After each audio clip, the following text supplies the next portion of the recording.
So you got Rob Manfred, the commissioner. You got the mayor of the city of Oakland. They met.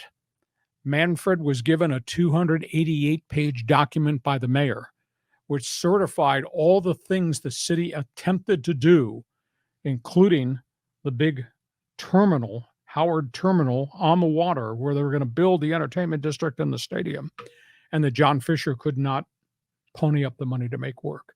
Because Manfred had said his biggest disappointment, he said this at his first All-Star Week press conference, his biggest disappointment was the city of Oakland's inability to put a deal together to keep the athletics and their heritage there.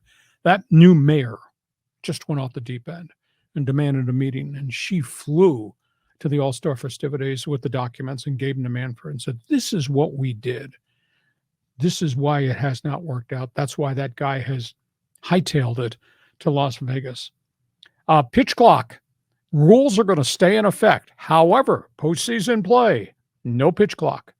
It's interesting because I think the pitch clock has been a positive to baseball. Average game times, which last year were like 3:05, are down to 2 hours and 39 minutes. Now, that being said, postseason play, and I didn't realize this till I dug it up, playoff games last year, average length, 3 hours and 39 minutes. Wow. So they're going to take the pitch clock away during the playoffs. No ghost runner at second base if there are extra inning games. We expected that. So much controversy about home plates that seem to be moving from crew chief to crew chief, home plate on ball.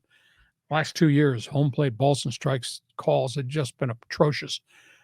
They are tabling the robo-ump computerization of balls and strikes. There had been fear, there had been theory. Bud Black told me that they thought robo-ump was coming in 2024. Manfred said no.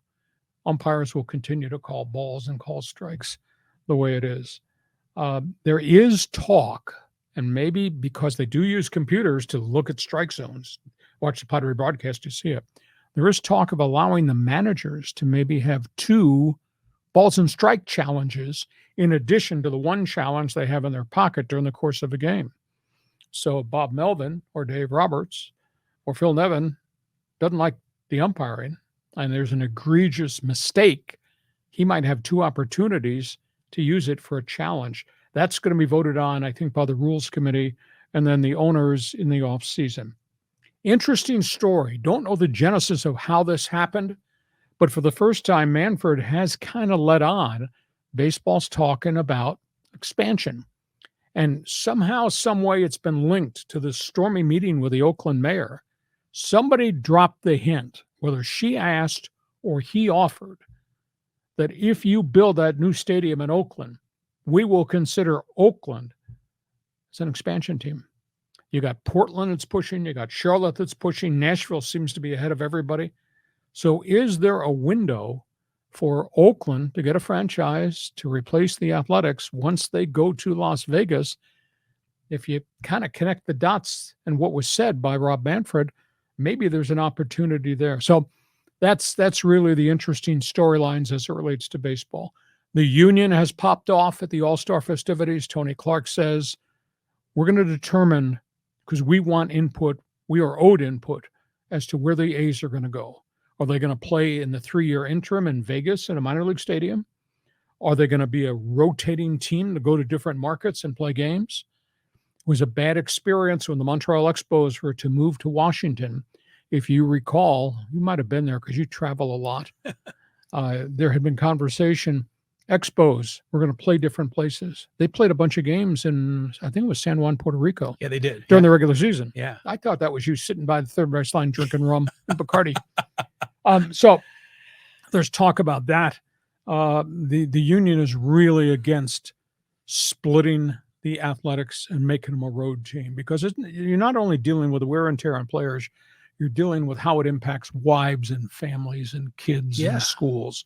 There's a whole bunch there. So union says we're going to have input before Manfred makes any decision and the Athletics make a decision. And here's the craziest of all. Just hold on to the table, would you? All right. Craziest of all, somebody has proposed Athletics share the stadium with the Giants in San Francisco. When San Francisco goes on the road, the A's would play home games there. Now, knowing the fact historically that you and other Giants fans and the Giants themselves blocked the Athletics from building in Sacramento and killed the proposal to build a stadium in San Jose because you're greedy. You want everything in NoCal to wear orange and black. So do you think the Giants would ever allow that to happen? Okay, I threw a lot at you. You go ahead and respond. Well, there is a ton there. I want to comment on a number of those bullet points, but let's talk a little bit about San Francisco, Oakland. Sometimes I do wonder if as wealthy as the Bay Area is, if it can support two teams. Because remember back in the 70s when the A's were gangbusters, winning Charlie Finley and all those World Series teams, the Giants were struggling. They were going to Tampa. Yeah, there was rumors to go to Tampa. There was rumors they were going to go to Toronto, Minnesota. And now we kind of make jokes about the Oakland Coliseum and maybe only 2,000 fans in the arena. Candlestick Park used to be like that in 1975, 76. So sure, there's a lot more money there, a lot more corporations, but still the A's have still struggled. Now, granted, even when the team was really good, they still didn't sell it out all the time. So I kind of wonder, the Oakland mayor, they've done a lot. It's kind of like the Chargers in San Diego, where the city has come forward with a lot of plans, but maybe the ownership just really wants to get out of town. That's my sense. But boy, it'd be disappointing for the A's to leave. But there's no way they're going to put an expansion team in Oakland because they can't sustain the A's now. I think the economics of the city of Oakland and the East Bay are drastically different than Silicon Valley, drastically different than downtown San Francisco. Oh, yeah. So I concur with you on that. Would the Giants let those guys play home games in their stadium? Probably not, and then, the wear and tear on the field and everything else. And all the San Franciscans have such pride in the city, capital T, capital C, the city. I don't see that ever happening. It's a darn shame that they weren't able to go down to Silicon Valley, because that could have been a real win-win for everybody involved. But, like you say, the East Bay it's like traditionally more of a blue collar kind of a situation. But nowadays with the Bay Area and tech, there's money all over the place. Okay, here we go. We're going to take a break for a minute. But before we do, we're going to talk to you about Fans Forum.